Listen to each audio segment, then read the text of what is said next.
Welcome to अंग्रेजी master जी express. अंग्रेजी master जी express में आपका स्वागत है। दोस्तों, आज का ये वीडियो आपके लिए बहुत इंटरेस्टिंग, बहुत ही यूजफुल होने वाला है, क्योंकि आज इस वीडियो में आप सीखने वाले हैं कुछ खास। क्या सीखने वाले हैं? तो चलिए बिना देर किए हम लोग आगे बढ़ते हैं और सीखना शुरू करते हैं। आज आप सीखेंगे एज सुन एज, जिसका हिंदी मतलब होता है ज्यों ही त्यों ही या जैसे ही। इसके बाद आप सीखेंगे नो सुनर दैन, जिसका हिंदी अर्थ तो बिल्कुल एज सुन एज की तरह होता है, लेकिन इसका प्रयोग वाक्य में बिल्कुल अलग होता है। इसके बाद आप सीखेंगे एज वेल एज, जिसका हिंदी मतलब होता है साथ ही साथ। यदि आप इस वीडियो की स्किप नहीं करते हैं, इस वीडियो को पूरा देखते हैं, तो आप यहाँ पर दिए जा रहे तीनों कंजंक्शन को आप बहुत ही आसानी से सीख सकते हैं और उनका प्रयोग आप अंग्रेजी बोलने में कर सकते हैं। तो चलिए बिना देर किए हम लोग एक एक करके सीखना शुरू करते हैं। तो सबसे पहले एज सुन एज, तो सबसे पहले आप बोलेंगे एज सुन एज, उसके बाद सब्जेक्ट, सब्जेक्ट के बाद वर्ब, वर्ब यहाँ पर टेंस के अनुसार बोला जाएगा। उसके बाद ऑब्जेक्ट, उसके बाद अदर वर्ड, उसके बाद सब्जेक्ट वर्ब टेंस के अनुसार plus object plus other word. यहाँ पर दो सेंटेंस होंगे, दोनों सेंटेंस टेंस के अनुसार। तो चलिए देखते हैं कुछ एग्जाम्पल्स। एग्जाम्पल को बहुत ही ध्यान से समझिएगा ताकि आपको वाक्य बहुत ही आसानी से समझ में आ सके। जैसे ही मैं बाहर गया, जैसे ही मैं बाहर गया उसने मुझे फोन किया। जैसे ही, as soon as I went outside, as soon as I went outside he called me। as soon as, जैसे ही, I went outside he called me। यहाँ पर दोनों सेंटेंस पास्ट इंडिफिनिट में है। तो चलिए देखते हैं नेक्स्ट सेंटेंस। ज्यों ही अध्यापक अंदर आते हैं त्यों ही हम खड़े हो जाते हैं। as soon as, ज्यों ही, as soon as teacher comes in, teacher comes in we stand. यहाँ पर दोनों सेंटेंस प्रेजेंट इंडिफिनिट के हैं। किसके? Present indefinite. as soon as teacher comes in we stand. जैसे ही उसने मुझे देखा मैं वहां से भाग गया। as soon as he saw me, as soon as, जो ही या जैसे ही, as soon as he saw me, उसने मुझे देखा, I ran away from there। दोनों सेंटेंस पास्ट इंडिफिनिट में। चलिए अगला वाक्य देख लीजिए। ज्यों ही मैं घर से बाहर निकला त्यों ही वह मेरे पास आया।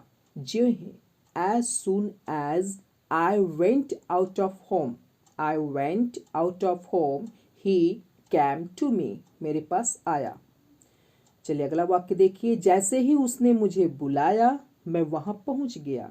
as soon as he called me, as soon as he called me, I reached there। यहाँ पर आपका जो सेंटेंस है दोनों पास्ट इंडिफिनिट में है, इसलिए सेकेंड फॉर्म का प्रयोग किया गया है सब्जेक्ट के साथ। as soon as he called me, I reached there। चलिए अब हम लोग देखते हैं नो सुनर दैन का प्रयोग। देखिए नो सुनर दैन का प्रयोग बिल्कुल एज सुन एज की तरह होता है, लेकिन कुछ अलग इसका प्रयोग वाक्य में किया जाता है। तो चलिए देखते हैं हम लोग स्ट्रक्चर। स्ट्रक्चर को बिल्कुल ध्यान से समझिएगा ताकि आप वाक्य समझ सके बिल्कुल आसान तरीके से। सबसे पहले आप बोलेंगे नो सुनर।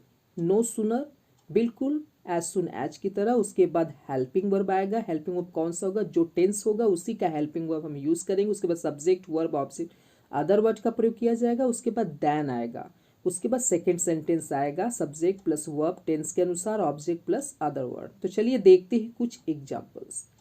एग्जाम्पल्स को अगर आप अच्छे से समझेंगे तो आपके लिए वाक्य बोलना आसान होगा। जो ही वह मेरे बगल में बैठा, जो ही वह मेरे बगल में बैठा त्यों ही मुझे इस बारे में पता चल गया। No sooner did he sit beside me. यह सेंटेंस आपका पास्ट इंडिफिनिट में से डिड का प्रयोग किया जा रहा है हेल्पिंग वर्ब के रूप में। No sooner did he sit beside me, I came to know about it. जो ही, जैसे ही वह सोता है मैं टीवी चालू कर लेता हूँ। No sooner does he sleep. यहाँ पर जो सेंटेंस है प्रेजेंट इंडिफिनिट में इसे डज का प्रयोग किया गया है ही के साथ। No sooner does he sleep, I turn on the TV.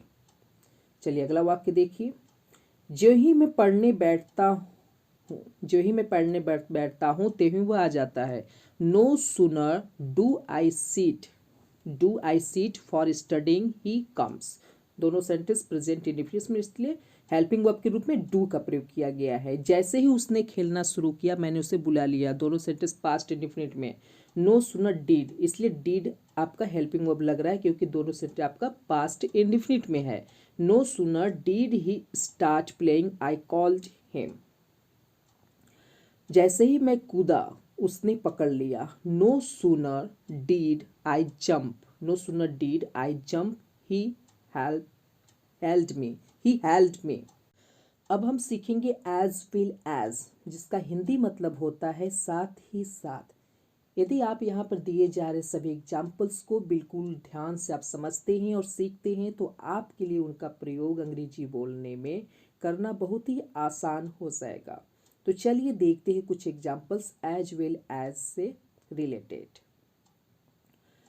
मैं साथ ही साथ मेरा भाई इस टीम में खेलने वाले हैं।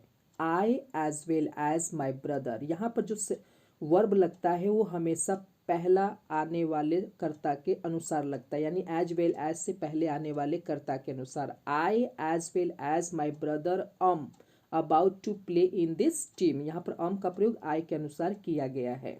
चलिए अगला वाक्य देखते हैं।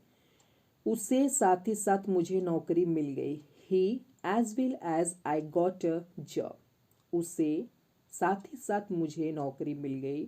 ही as well as I got a job, he as well as I got a job. चलिए अगला वाक्य देखते हैं। वह पढ़ता है साथ ही साथ नौकरी करता है। He studies, he studies as well as does a job, he studies as well as, साथ ही साथ as well as does a job. चलिए अगला वाक्य देखते हैं। उसे लिखने के साथ साथ पढ़ना अच्छा लगता है। ही लाइक्स, उसे अच्छा लगता है। He likes writing, he likes writing as well as reading. उसे लिखने के साथ साथ पढ़ना अच्छा लगता है। ही लाइक्स राइटिंग, उसे लिखना अच्छा लगता है, एज वेल एज रीडिंग, पढ़ने के साथ साथ। मुझे किताब के साथ साथ न्यूज़पेपर चाहिए। I want a book as well as newspaper. I want मुझे चाहिए, a book as well as साथ ही साथ as well as newspaper. है ना आसान? बिल्कुल आसान है सीखना, बशर्ते आप में सीखने की इच्छा हो।